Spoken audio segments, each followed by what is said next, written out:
Ladies and gentlemen, I am Gauthier Perchano, and it's always a very big pleasure to know that you're tuned into your Pan-African channel, Label TV. So we're broadcasting from Central Africa, and now let us open this news bulletin. Let us open this news bulletin with this very first element. Today is December 3. That is the date of the celebration of the people living with disabilities. This particular day was organized by the UN in 1992. Let us have more report. Slavery is not only a vestige of the past, but a sad reality. According to the International Labour Organization, in short ILO, there are currently more than 40 million victims of forced labor in the world.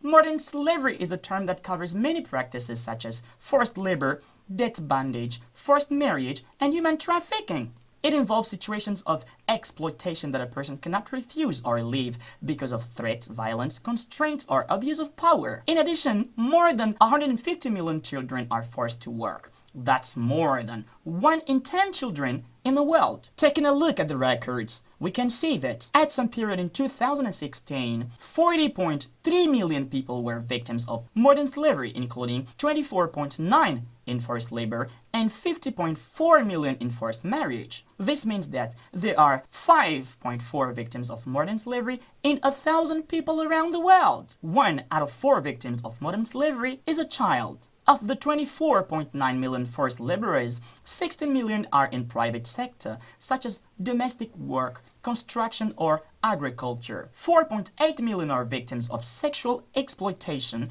and 4 million are forced to doing imposed labors by the public authorities. Women and girls are disproportionately affected by the forced labor. They account for 99% of victims in the sex industry and 58% in other sectors. At last, something to be known is that the previous record does not include the ongoing situation in Libya, where migrants are being currently sold, made slave, beaten, and forced to work. Well, ladies and gentlemen, let us continue this news bulletin with this particular information. In order to promote integration and access to the economic, social, and political life of persons with disabilities, an International Day of Disabled Persons was proclaimed in 1992 by the United Nations on 3 December. This is the anniversary day. Let us have more report.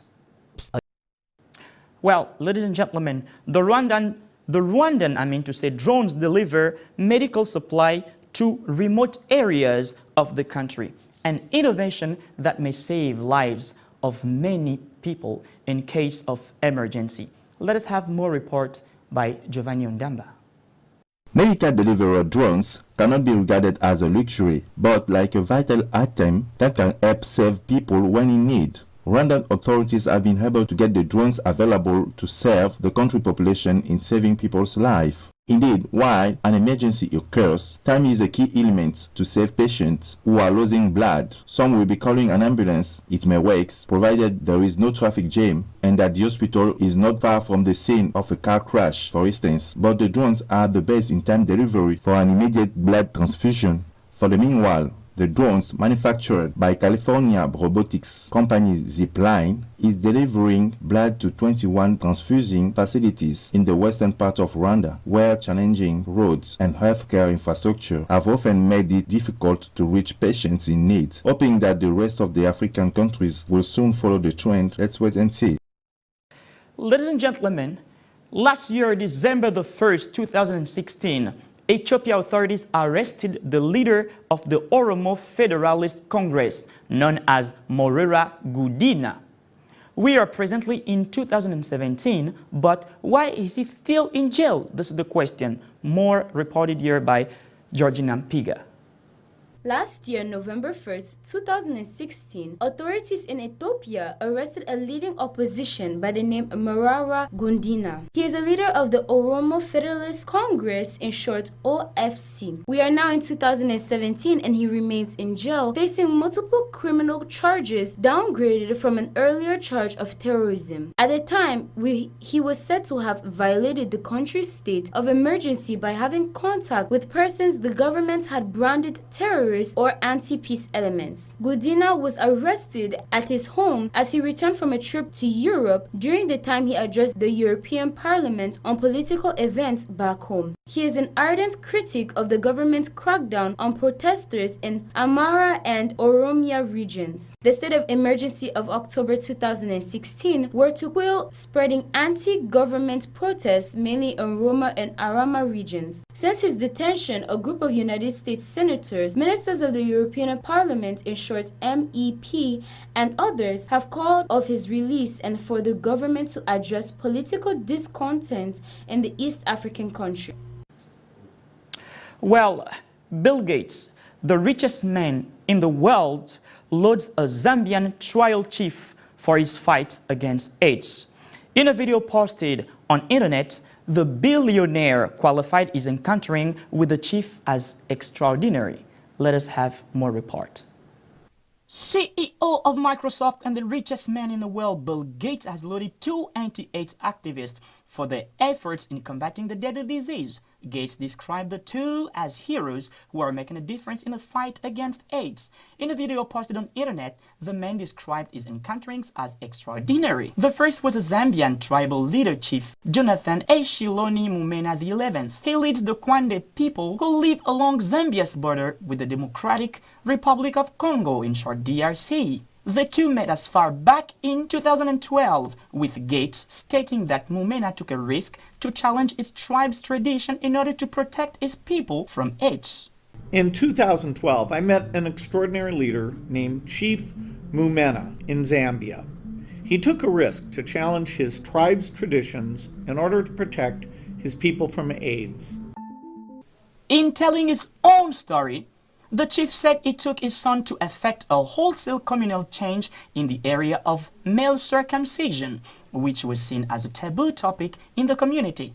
He described the scourge of HIV and AIDS as a heavy cloud on the lives of his people. He said his son convinced him that voluntary male circumcision was a key intervention capable of saving the lives of men, that it could reduce a man's risks of getting the disease by 60%. He said he got circumcised at the age of 74. The chief carried explaining that he thinks his biggest problem concerning this circumcision was that it is not a part and parcel of his culture. It was taboo to even talk about the issue in his family, he said, but he managed to convince his elders that there was a need for change. Gates wrote about the other hero, guided by our belief that healthcare is a basic human right, Dr. Krisani Krasintu, a pharmacist from Thailand who has worked tirelessly to make medicines affordable to even the poorest in the world.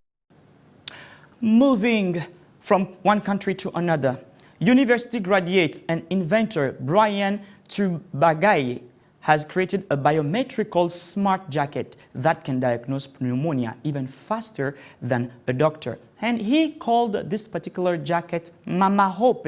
This means mother's hope. And of course, he created this particular jacket in reference of the 27,000 children who are dying of the disease in the country. Let us have more report here by Nike Mbadong. There is a big hope in medical center in Africa. It's a medical feat. On November, for the first time in Tunisia, doctors managed to perform a liver transplant on a 2-year-old child. The operation was carried out by the team of doctors at Fatuma Bourguiba University Hospital, located in Monastir. It was an historic day for Tunisian, Arab and African medicine, said Abdelatif Enouri, the chief of the pediatric surgery department and surgeon principal responsible for this operation performed that night. The operation was carried out by a team of 20 doctors and paramedical staff and lasted 11 hours. The hospital director pointed out that the date of the surgery has been fixed since last year, recalling that the preparation for the completion of this transplant lasted 3 years, thanks also to a partnership with French hospital Necker Enfants Malades in Paris. But in fact, the fruit of this agreement with the hospital in France would have cost 500,000 dinars to the CNAM if the operation is practiced in Europe, according to the group of the Tunisian Association of Senior Technicians in Surgery. The baby remained under medical supervision for 5 days to ensure acceptance of his body from the transplanted organ. A boon for patients with pathologies in the liver, since the success of the first will encourage the medical staff to perform similar operation. The initiative, it's also good to mention, was first announced by the former Minister of Health, Slim Chakar, on the 6th October, but unfortunately, he is not alive to share the joy of the medical team, the ministry, and the parents of the patients. Ghanaian authorities are seeking to increase their supply in fish. Of course, the decision is welcomed by the local population, and the said fish is said to be, sold at a very affordable prices, which the local population admire. Let us have more report here, or let us have more details into the report by Giovanni Undamba.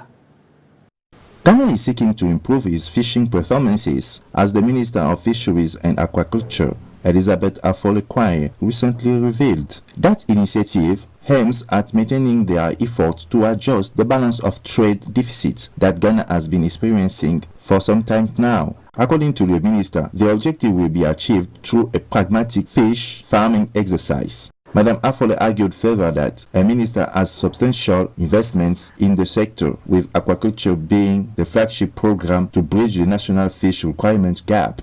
So far, fish feed is reported to be the single most important cost component for the fish farming business. That's the reason why, to improve the fish feed supply situation, the minister has facilitated the construction of 40,000 metric ton feed mill to bring the total national production of fish feed to 100,000 metric tons per year. Nevertheless, Nana Akufo-Addo, the president of Ghana, is reported to have launched the flagship program, Planting for Food and Jobs. The next step is the Aquaculture for Food and Jobs program. In 2018, as the local consumption of fish has increased to about 990,000 metric tons, but the local production have not grown to meet the demand. Well, ladies and gentlemen, this is the end of our news bulletin. Thank you for watching, and thank you for choosing us to inform you a little more day after day. Don't forget, stay tuned, because the best is yet to come on your Pan-African channel, Label TV. I am Gautier Parchano, and for now, I say goodbye.